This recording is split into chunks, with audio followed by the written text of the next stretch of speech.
कुंज बिहारी। जय राधा माधव कुंज बिहारी। गोपी जना बल्लभ गिरिवरधारी। जय गोपी जन बल्लभ गिरिवरधारी। जय गोपी जन बल्लभ गिरिवरधारी।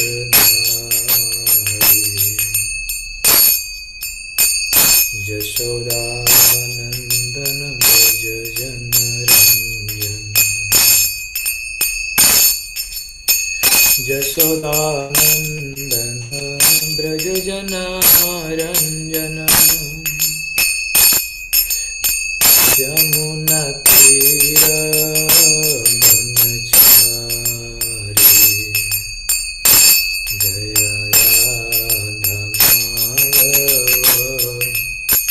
कुंज बिहारी। जय राधा माधव कुंज बिहारी। जय गोपी जना बल्लभ जय गिरिवरधारी। जय गिरिवरधारी।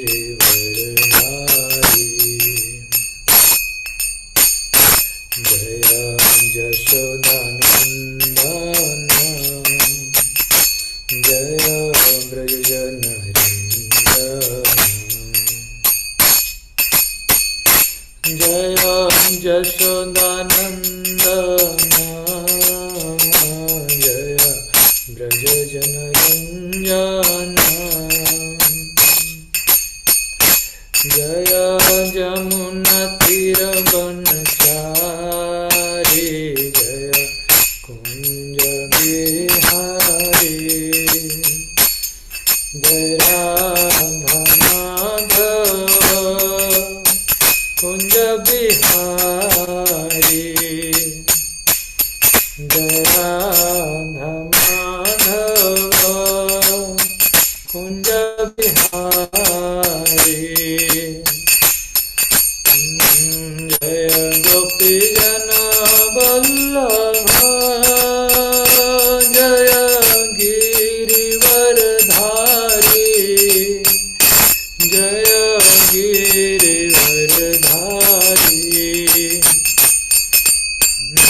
जय गोपी जना बल्लभ जय गिरिवरधारी।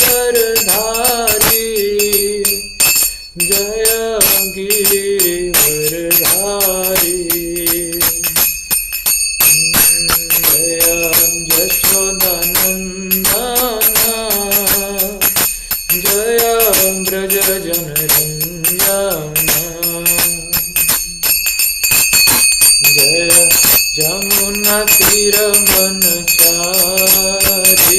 जय कुंज बिहारी।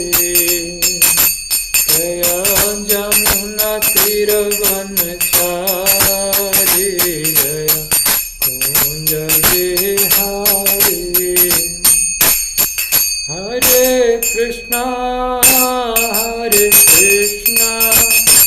कृष्ण कृष्ण हरे हरे हरे राम राम राम हरे हरे। हरे कृष्णा कृष्ण कृष्ण हरे हरे हरे राम राम राम हरे हरे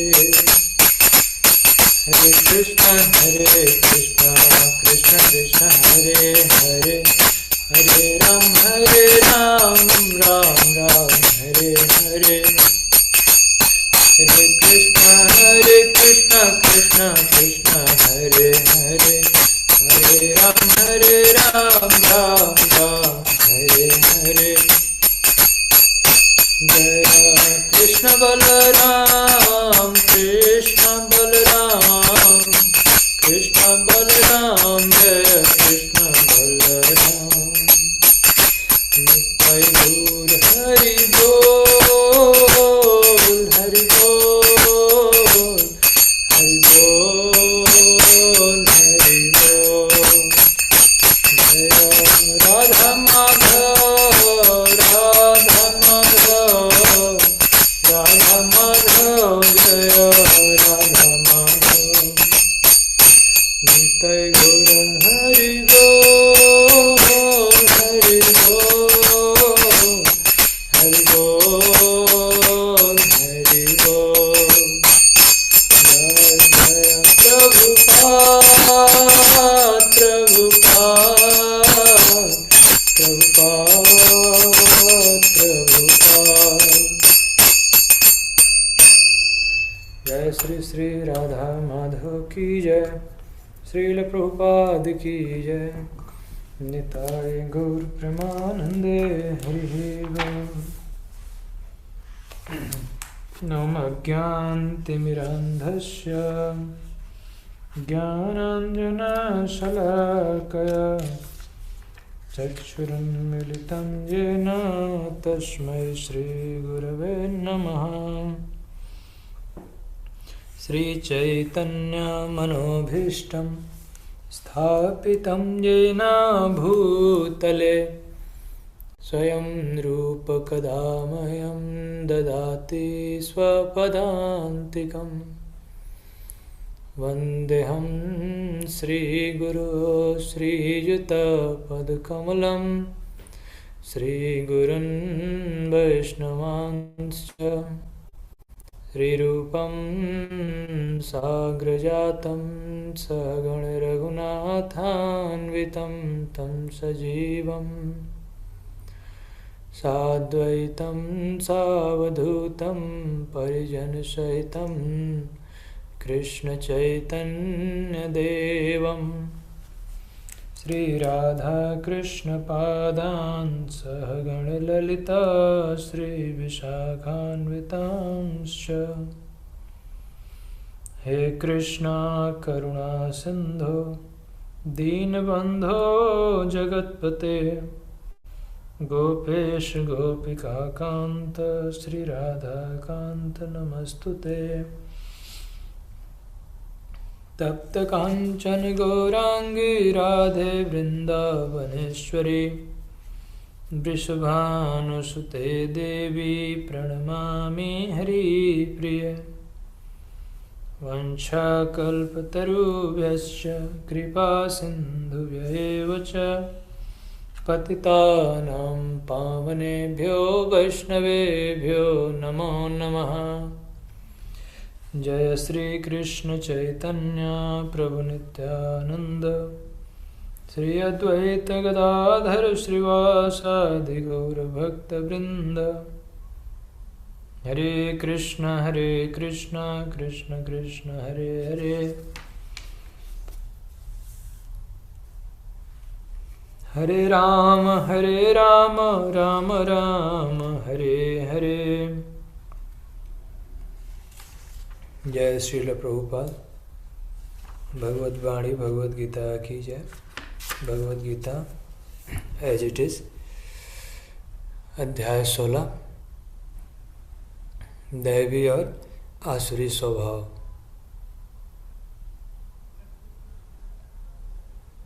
श्री भगवान उवाच अभयं सत्वं संशुद्धि ज्ञानयोग व्यवस्थिति दानं दमश्च यज्ञश्च स्वाध्याय तपयार्जवम् अहिंसा सत्यम अक्रोध त्याग शांतिरपैशुनम् दयाभूतेषु अलोलुप्तम् दयाभूतेषु अलोलुप्तम् आर्दवं ह्री अचापलम् तेजः धृक्षमा धृति शौचम् अद्रोहो न अतिमानिता भवन्ति सम्पदं दैवीम् अभिजातस्य भारत। श्री भगवान उवाच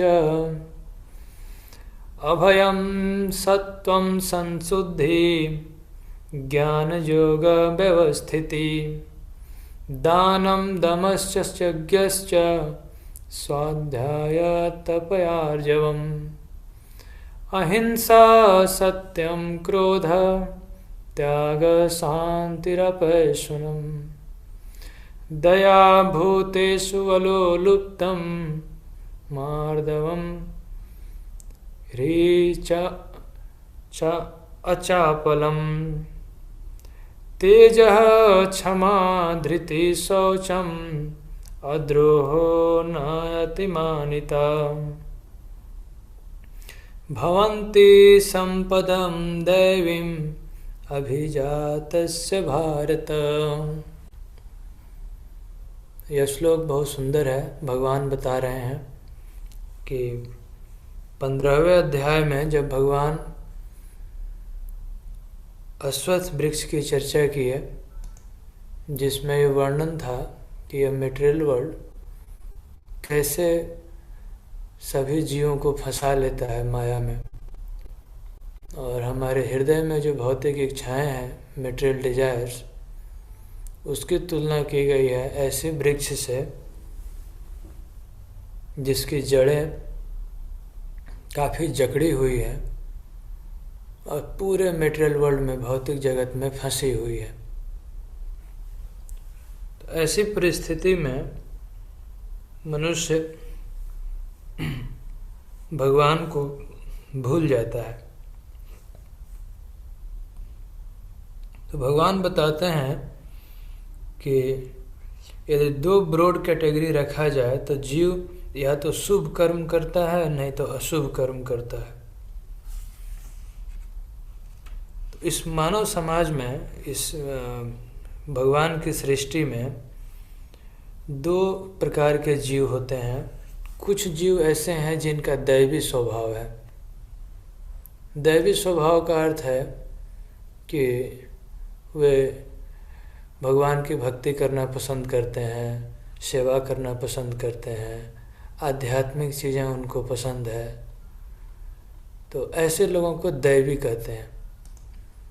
और कुछ लोग ऐसे हैं जो आसुरिक होते हैं, डेमोनियक।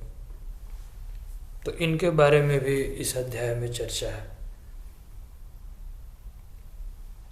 तो हमें जानना चाहिए, आध्यात्मिक जीवन में यदि हम आगे बढ़ना चाहते हैं तो हमें जानना चाहिए कि दैवी गुण क्या है और उन गुणों को विकसित करने का प्रयास करना चाहिए।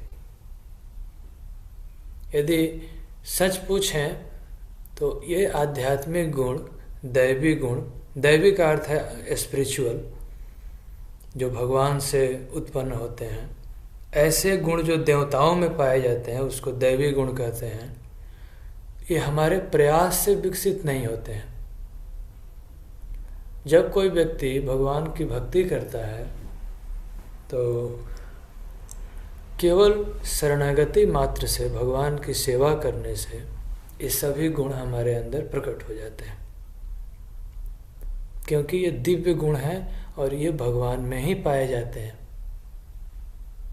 पूर्ण रूप से। भगवान इसके रिजर्वर हैं। भगवान इन आध्यात्मिक गुणों के, दैवी गुणों के सोर्स हैं, दिव्य गुणों के सोर्स हैं। तो ये दिव्य गुण एक भक्त के अंदर स्वतः ही आ जाते हैं यदि वह भगवान की सेवा करे। और रूप गोस्वामी कहते हैं, श्री चैतन्य महाप्रभु बताए हैं और श्रील प्रभुपाद कहते हैं कि केवल शरणागति करने मात्र से ये सारे गुण हम विकसित कर सकते हैं। तो धीरे धीरे हम लोग जानने का प्रयास करेंगे कि ये गुण कौन कौन है। तो यहाँ वर्ड टू वर्ड मीनिंग है, एक एक शब्द का बहुत प्रभुपाद जी व्याख्या की हैं, बहुत बड़ा प्रपट लिखे हैं इस श्लोक का। तो हम लोग भी धीरे धीरे पढ़ेंगे, चर्चा करेंगे ताकि अच्छे से समझ में आ जाए। श्री भगवान उवाच, भगवान ने कहा, क्या कहा? अभयम सत्वम संशुद्धि। अभय, अभय मतलब निर्भय होना। भगवत भक्त हमेशा निर्भय रहते हैं।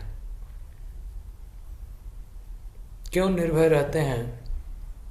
क्योंकि भगवान पर आश्रित रहते हैं। यदि विश्वास हो जाए पूरा पूरा कि भगवान हैं,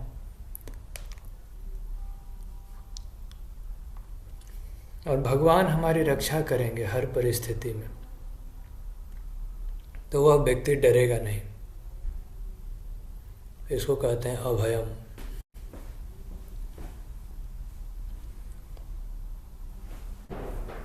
विस्तार से चर्चा करेंगे एक एक करके।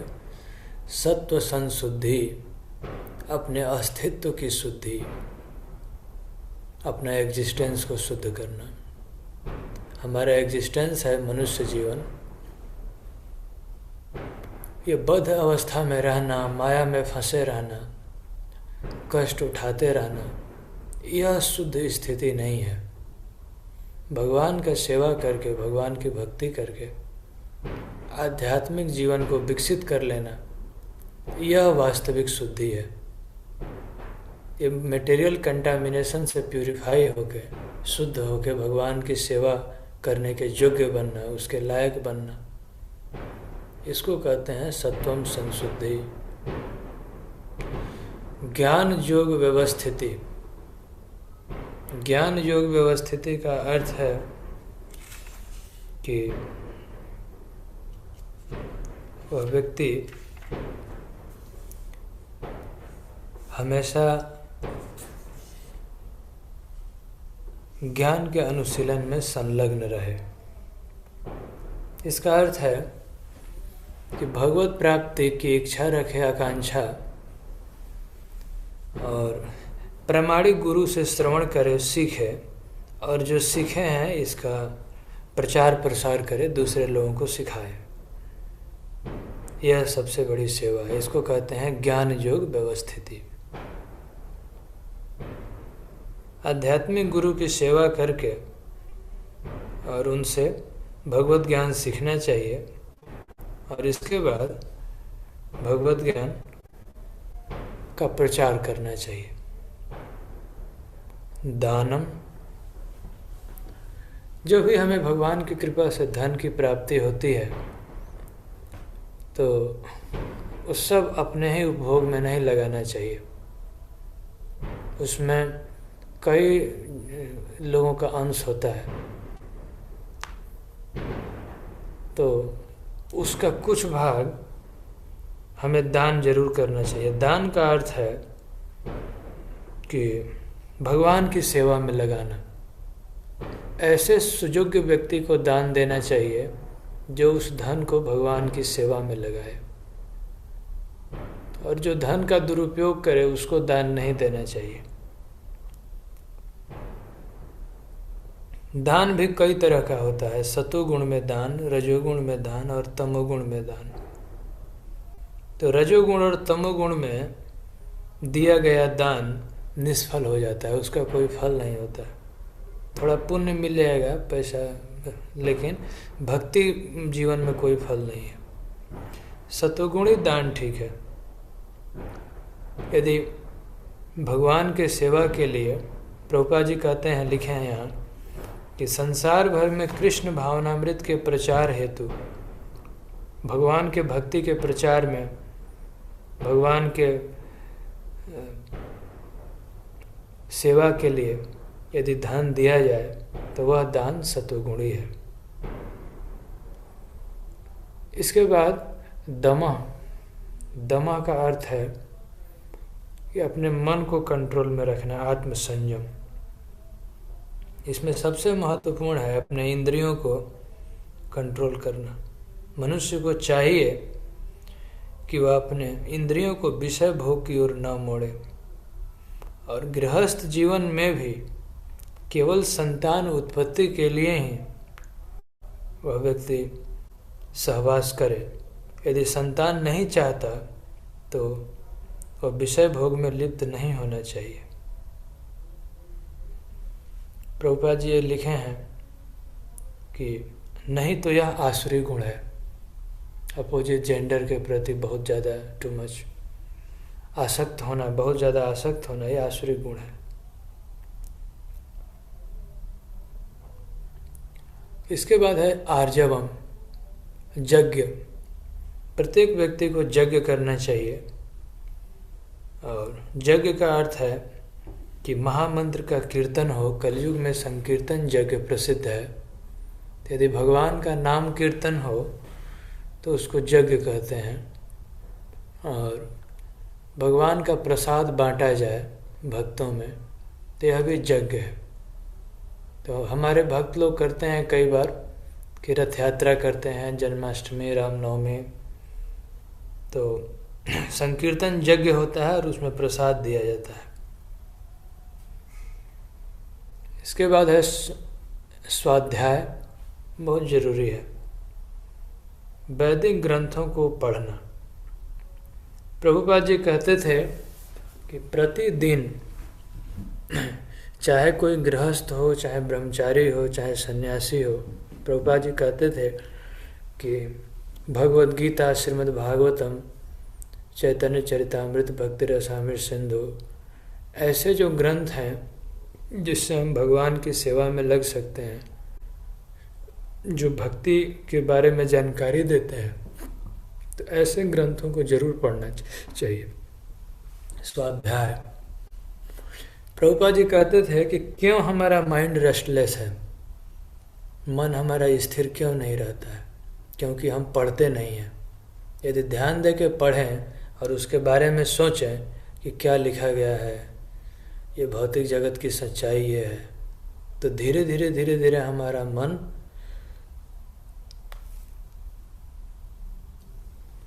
कंट्रोल में आने लगेगा। रेस्टलेस तभी रहता है माइंड, चंचल तभी रहता है जब हम वैदिक शास्त्रों को ठीक से पढ़ते नहीं हैं। कन्विक्शन तभी नहीं आता है।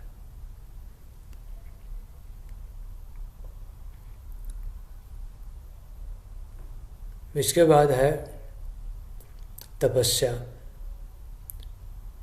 तपस्या मनमानी नहीं चलता है। तपस्या हमेशा शास्त्रों के अनुसार और आध्यात्मिक गुरु के गाइडेंस में ही होना चाहिए। यदि कोई सोचे कि अब हम चले जाएंगे हिमालय में और ठंडी में बैठ के भगवान का खूब नाम जप करेंगे तो भगवान बहुत जल्दी मिल जाएंगे, ये कोई ज़रूरी नहीं है। कुछ दिन करेंगे, लेकिन इसका पर्पस क्या है? भगवान का प्रेममयी सेवा है या फिर आपको जल्दबाजी है किसी चीज़ का? कभी कभी मटेरियल डिजायर भी होता है, तो लोग बहुत तपस्या करते हैं। प्रभुपाद जी कभी कभी बताते थे, धाम में देखते थे कोई कोई कठिन तपस्या कर रहा है, आग सेंक रहा है गर्मी के दिनों में, जाड़े के दिनों में ठंडा पानी में बैठा है। कभी कभी परिक्रमा भी जाते हैं लोग धाम में, तो देखा जाता है कि घुटने के बल चलते हैं, तो लेट के परिक्रमा करते हैं। तो प्रभुपाद जी का इससे अच्छा है कि वो भगवान का नाम जप करे। इतनी तपस्या क्यों? जरूर कुछ न कुछ भौतिक कामना ही है। हमारी तपस्या है कि तपस्या यही है कि हम 16 माला जप करें हरे कृष्ण महामंत्र का, 4 नियम का पालन करें, और प्रतिदिन ब्रह्म मुहूर्त में उठ के भगवान स्नान करके मंगल आरती करें, भगवान का दर्शन करें। यही तपस्या है। और भगवान की सेवा में लगे, यह तपस्या है। एकादशी आदि व्रत करें, जन्माष्टमी, रामनवमी, और इंद्रिय तृप्ति ना करें। अपना जो भी बिलोंगिंग है उसको भगवान की सेवा में लगाएं। प्रभुपाद जी लिखे हैं यहाँ कि यदि कोई व्यक्ति 100 वर्ष तक जीवित रहता है तो 25 वर्ष तक ब्रह्मचर्य, 25 वर्ष गृहस्थ, 25 वर्ष वानप्रस्थ और 25 वर्ष तक संन्यास जीवन बिताना चाहिए। यह वैदिक धार्मिक अनुशासन के नियम है। ये बहुत जरूरी है। मनुष्य को चाहिए कि शरीर, मन और वाणी से संयम बरते। यही तपस्या है। दिखावटी अध्यात्मवादियों द्वारा नियम बनाए जाते हैं क्योंकि वे अधिक से अधिक अनुयायी बनाना चाहते हैं। ये तपस्या करना और नियम पालन करना आजकल बहुत लोग नहीं बताते हैं। ऐसे कथाएं सुनना, कभी कभी सेंटिमेंटल इमोशनल बातें सुनना तो हमें अच्छा लगता है। ठीक है, भगवान के लिए इमोशन होना अच्छी बात है, परंतु ये नियम पालन करने से ही हमारी शुद्धि होती है, शुद्धिकरण। प्रभुपाद जी कहते हैं कि बहुत लोग कथा करते हैं, बताते हैं, परंतु ये नियम पालन करने के लिए नहीं बताते हैं। तो वे चाहते हैं कि बहुत अधिक फॉलोअर मिल जाए, अनुयायी मिल जाए। और जब विधि विधान होता है, रिस्ट्रिक्शन होता है, तो वहीं लोग अनुयायी बनते हैं जो सचमुच में आध्यात्मिक जीवन के प्रति गंभीर हैं, सीरियस हैं।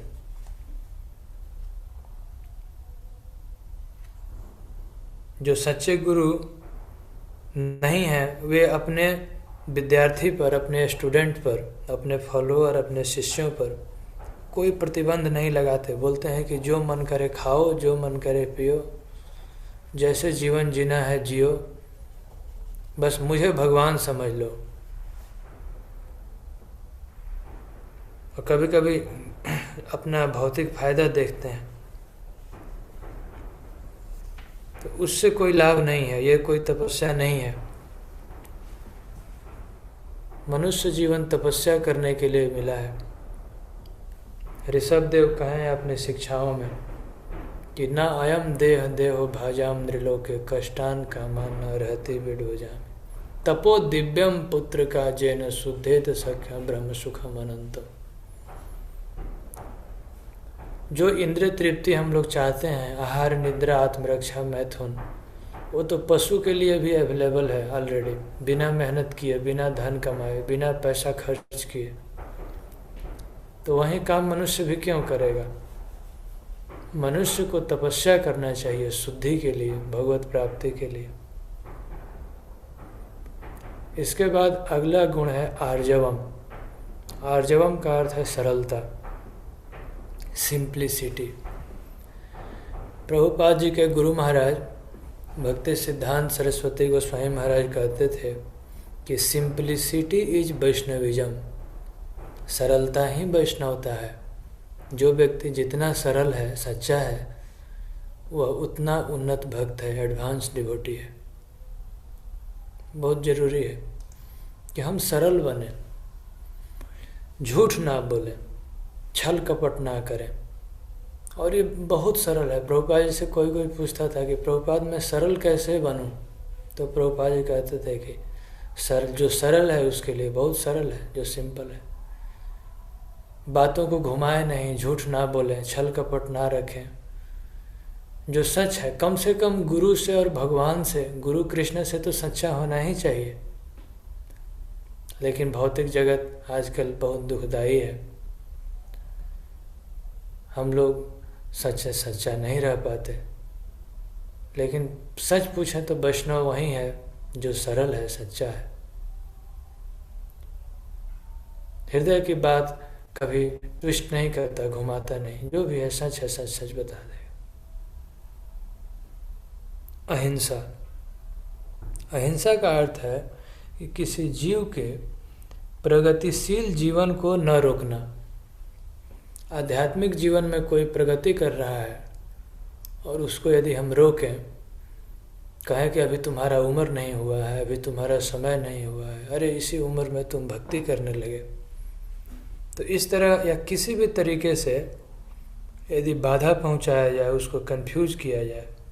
प्रभुपाद जी यहाँ बहुत विस्तार से लिखे हैं कि जो लोग पशुओं की हत्या करते हैं, मांस खाते हैं, स्वाद की तुष्टि लेकर के लिए किसी के प्रगति को रोकते हैं, तो ये सब हिंसा है। और शरीर की हिंसा और आत्मा की हिंसा, दोनों ही हिंसा एक भक्त छोड़ता है, नहीं करता है। इसलिए भक्त का एक बहुत दिव्य गुण है अहिंसा। सत्यम, सत्यम का अर्थ है कि मनुष्य को अपने स्वार्थ के लिए सत्य को तोड़ मरोड़ नहीं करना चाहिए। जो सच है सच सच बताना चाहिए। कई लोग ऐसे होते हैं कि यदि उनमें वैष्णव के गुण नहीं हैं और शास्त्रों की बातें भी तोड़ मरोड़ के अर्थ निकालते हैं, जस्टिफाई करते हैं। कुछ गलती करेंगे फिर उसको जस्टिफाई करेंगे कि नहीं ठीक है। तो ऐसा नहीं करना चाहिए। कुछ अंश वैदिक साहित्य में समझना कभी कभी कठिन होता है, तो उसके लिए उसका अर्थ प्रामाणिक गुरु से जानना चाहिए। किसी अधिकारी व्यक्ति से सुनना चाहिए, जिसको अधिकार है, जो क्वालिफाइड है, उनसे सुनना चाहिए ताकि क्लैरिटी हो, भगवान में हमारा मन लगे। अक्रोध का अर्थ है क्रोध से मुक्ति। क्रोध आने पर प्रभुपाद जी लिखे हैं कि सारा शरीर दूषित हो जाता है, क्योंकि क्रोध रजोगुण और काम से उत्पन्न होता है। इसलिए जो भक्ति योगी हैं, भगवान के भक्त हैं, वे क्रोध करते ही नहीं है, क्रोध पर नियंत्रण रखते हैं। भौतिक इच्छाएं जब मन में आती है तो उसी समय उसको त्याग देते हैं, भगवान में अपना मन लगा के रखते हैं ताकि क्रोध न हो। तो शुरू में ही, प्रारंभ में ही यदि भौतिक इच्छाओं को डील कर लिया जाए, उनको कंट्रोल कर लिया जाए, तो क्रोध होगा ही नहीं।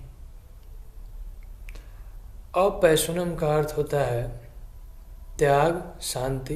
त्याग का अर्थ है कि भगवत भक्ति में आगे बढ़ने के लिए हमारे जो पुराने आदत हैं, बैड हैबिट्स हैं, उनको त्याग करना बहुत कठिन है कभी कभी, या भौतिक जगत में आ सकती, टेम्परेरी चीज़ों में आ सकती। प्रभुपाद जी कहते थे कि ओल्ड हैबिट डाइज हार्ड। पुरानी आदतें जल्दी छूटती नहीं हैं, परंतु हमें अपने आध्यात्मिक बेनिफिट के लिए, स्पिरिचुअल बेनिफिट के लिए वो पुरानी आदतों को छोड़ना ही चाहिए।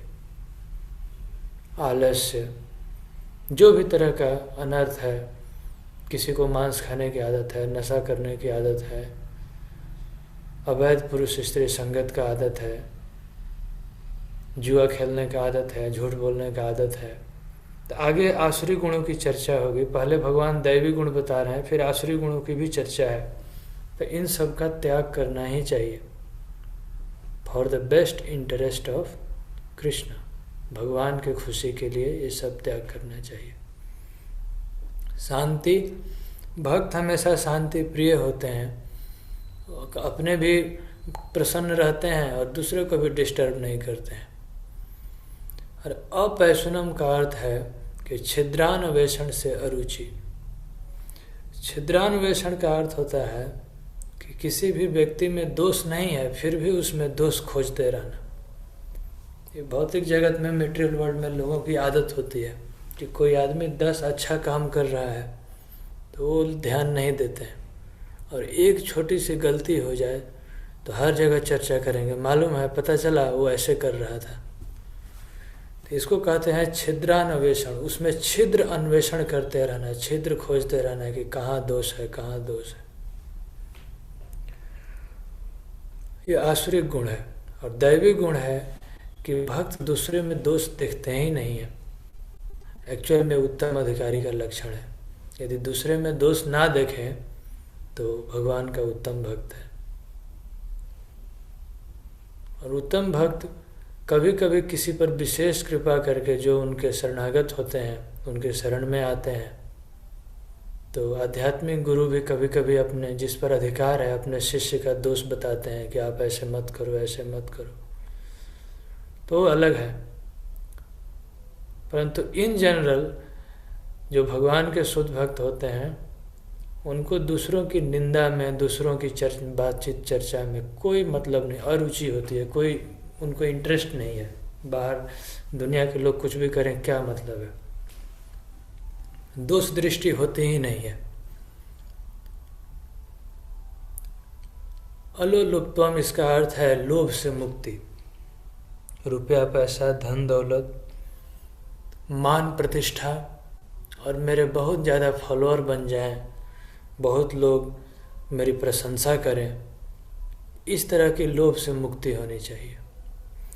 भद्रता, जेंटलमैन, भक्त का व्यवहार हमेशा विनम्र होना चाहिए, जेंटल होना चाहिए, सभ्यता संस्कार के अनुसार ही होना चाहिए।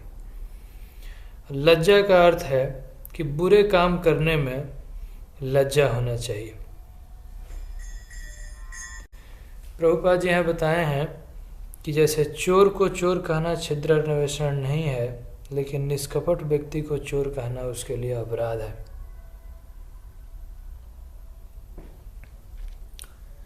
तेज, क्षमा, धृति, क्षमाशील होना चाहिए भक्त को। होते ही हैं भगवत भक्त, जैसे जैसे भजन करते हैं तो हमारे अंदर ये गुण आ जाते हैं। जैसे भगवान क्षमाशील हैं, भक्त भी क्षमाशील होते हैं।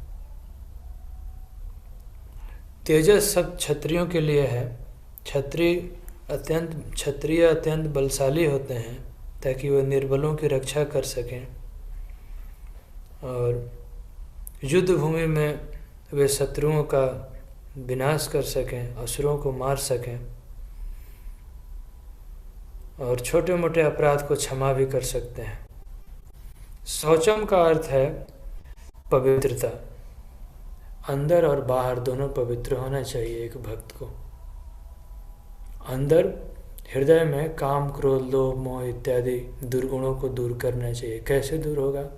भगवान का नाम जप करके, भगवान के शुद्ध भक्तों की संगति करके, उनकी सेवा करके, उनके आशीर्वाद से। हरे कृष्णा कृष्णा कृष्णा हरे हरे, हरे राम राम राम हरे हरे। तो ऐसा करने से हम अंदर बाहर पवित्र होते हैं। अद्रोह का अर्थ है कि किसी के साथ ईर्ष्या नहीं करना चाहिए। और बाहरी पवित्रता क्या है कि स्नान करना चाहिए, शरीर को स्वच्छ रखना चाहिए। अद्रोह का अर्थ है कि भगवान के भक्त किसी से जलते नहीं हैं। दूसरा का भौतिक प्रगति देख के, आध्यात्मिक प्रगति देख के उनको कोई जलन नहीं होती, ईर्ष्या नहीं होती। परंतु जब तक हम भौतिक प्लेटफॉर्म में हैं, हमें अपने आप से पूछना चाहिए कि कोई व्यक्ति दूसरा का प्रगति देख के क्या मेरे मन में कुछ ईर्ष्या की भावना हो रही है? इसका मतलब अभी हम शुद्ध नहीं हुए हैं। होती हैं, जब तक हम भौतिक प्लेटफॉर्म में हैं, ठीक से भजन ना करें तो ये होता ही है। भौतिक जगत में कोई आगे बढ़े तो भी ईर्ष्या होती है, और आध्यात्मिक जीवन में भी यदि कोई अच्छा भक्त है, ठीक से भक्ति करता है, तो उसको कभी कभी गुरु भी अप्रिशिएट करते हैं, भक्त लोग भी, तो मन में ईर्ष्या होने लगती है कि देखो मुझे तो कोई नहीं करता है, दूसरे को तो, इसको तो लोग इतना पसंद करते हैं। क्यों? तो क्योंकि उसके अंदर दैविक गुण है, उसने मूल्य चुकाया है। तो ईर्ष्या से मुक्त होना चाहिए। और कभी कभी जो आसुरिक लोग होते हैं उनको तो भगवान से भी ईर्ष्या होने लगती है, तो भगवान की भी निंदा करते हैं कि वो जब रासलीला करते हैं तो मैं क्यों नहीं गलती काम करूँगा। अरे रासलीला दिव्य चीज़ है, आध्यात्मिक है, आपको क्या समझ है उसके बारे में? तो भगवान से भी लोग ईर्ष्या करते हैं, जस्टिफाई करते हैं भगवान के गुणों को। तो ये तो मनुष्य का क्या कहना है। अति मान्यता का अर्थ है कि एक भक्त मान सम्मान की इच्छा नहीं रखता है। मान सम्मान उनके लिए एक समान है। सम्मान की आशा, प्रभुपाद जी लिखे हैं कि वृथा सम्मान से फूलना नहीं चाहिए और अपनी मर्यादा को बनाए रखना चाहिए। तो ये सभी दैवी गुण हैं। सभी वर्ण के लोग इन गुणों का अभ्यास करें, जिससे आध्यात्मिक अनुभूति के सर्वोच्च पद तक ऊपर उठ सकते हैं। या ये टोटल आप गिनती करेंगे तो 26 गुण हैं। प्रभुपाद जी लिखे हैं कि यहाँ पर वर्णित है 26 दिव्य गुण हैं। अब इसके बाद आसुरिक गुणों की चर्चा है। दंभ दर्प अभिमानश्च क्रोध पौरुषमेव च। अहंकार, घमंड, गर्व, क्रोध, निष्ठुरता, अज्ञान से उत्पन्न होते हैं, तो ये आसुरिक गुण है। काम और क्रोध ये नरक के रास्ता है। मैं बहुत बलवान हूँ, मैं बहुत धन कमाऊँगा, मैं बहुत भोग करूँगा, मैं बहुत बड़ा दानी हूँ। तो इस तरह से मन में अहंकार करना, पवित्र नहीं रहना, उचित आचरण नहीं करना, झूठ बोलना, तो ये सब आसुरिक गुण है। ये सोचना कि भगवान नहीं है, ये संसार में कोई ईश्वर नहीं है, असत्यम अप्रतिष्ठम ते जगत आहु अनीश्वरम, तो ये सब आसुरिक गुण है। आसुरिक गुण आत्मज्ञान से व्यक्ति आत्मज्ञान खो देता है और काम क्रोध के वश में होकर नरक में जाता है, शरीर में आसक्त रहता है जीवन भर। तो और विस्तार से आसुरिक गुणों के बारे में कल चर्चा होगी। हरे कृष्ण।